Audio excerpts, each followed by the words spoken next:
Vaccine ही अञा त अंदर जो आहे न हिनखे ऊंदहि में रखिणो आहे न।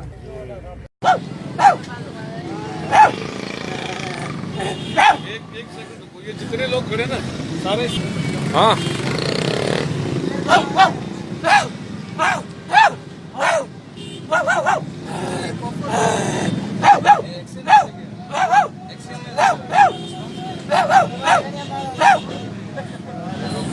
क्या बात है भाई, क्यों आप कुत्ता बन गए, क्या चक्कर है? आपको पता है कि हमारे सांगड़ में भी एक वाकया हुआ था कि एक गरीब बच्चे को कुत्ते ने काटा था और कुत्ते के काटने की वजह से उसको बर वक्त वैक्सीन नहीं मिली थी और बच्चा मर गया था।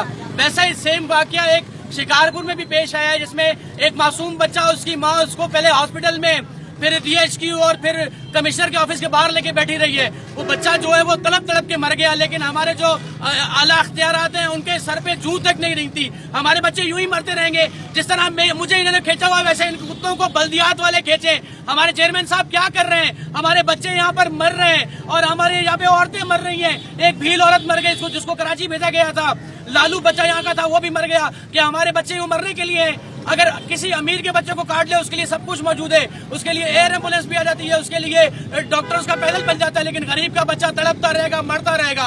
तो आज मैंने जो एहतजाज किया है इसका मकसद सिर्फ यही है कि अल्लाह को मानो, हमारे बच्चों से हमारे बच्चों को इन कुत्तों से बचाओ। इन कुत्तों को जैसे मुझे रस्सियां डली हुई है वैसे इन कुत्तों को रस्सियां डालो, इन कुत्तों को मारो, कहीं भी करो, लेकिन हमारे बच्चों को बचाओ। और हमारे जो हॉस्पिटल है उनके अंदर वैक्सीन दो, ताकि अगर खुदा ना खास्ता कोई कुत्ता काट दे कम से कम उसको वैक्सीन तो लग जाए, कोई बच्चा तो बच जाए, वरना हम यूं ही मरते रहेंगे हमेशा।